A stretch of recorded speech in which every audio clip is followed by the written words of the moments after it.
there are some things in life that you can never have too much of, and fishing is one of them.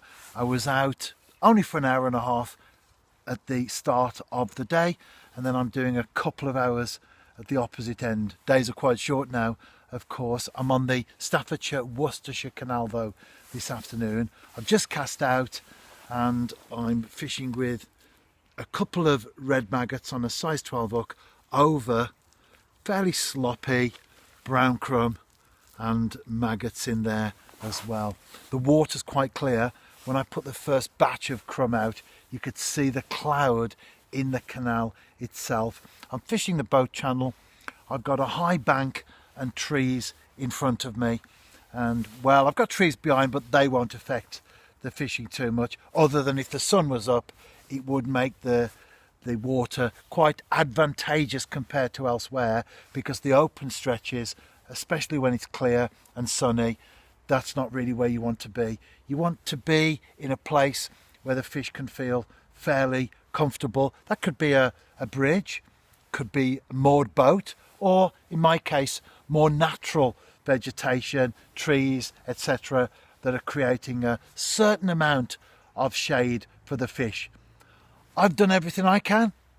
The waiting game begins, and I will be back with, let me guess, because more options on this occasion, I'll be back with a roach. And before I do show my first fish, you can never have too much fishing itself, you can never have too much tea either. Got the flask, 4 tea bags, milk, no sugar. That one's poured. Let's enjoy. When you do see me next time, it will be with a fish. I'm always happy to be proved wrong where a fish is concerned. It wasn't a roach, a perch, a small one, but it means that I'm off the mark.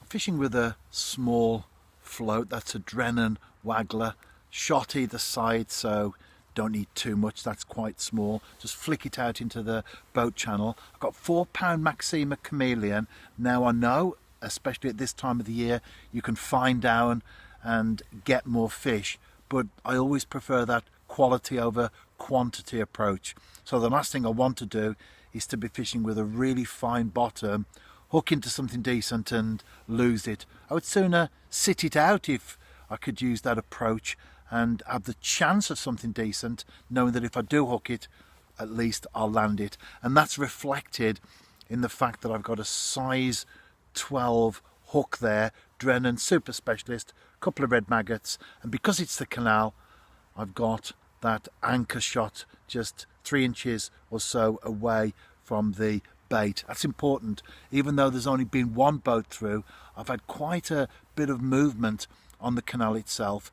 In fact, as I talk right now, it's starting again. Whether it's boats down there that are moving on, or in the case of the one, came through where I'm fishing, there is inevitably a certain amount of flow throughout the year. So the anchor shot, I always find that very important.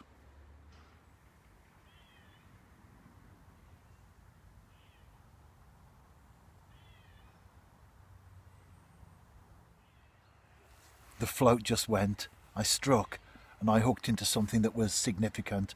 I had it on for a few seconds, enough to tell me that it was a big perch. Didn't race off or anything like that, but you could feel the weight of the fish. And then the hook pulled. These things happen, don't they?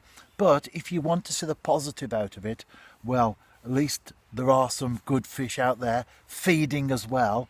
Might not be the quantity that a lot of anglers want, but the quality is still there, and it's a case of, as long as your bait's in the water, you've always got a chance. Well, I've still got 30 minutes, 40 minutes or so until it's dark.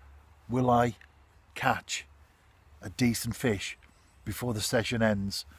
Let's see, shall we?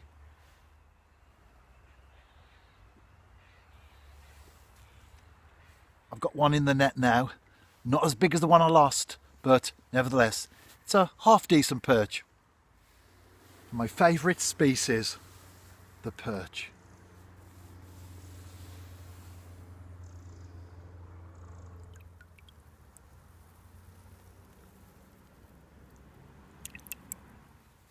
Another one in the net, on the bank, and in front of the camera.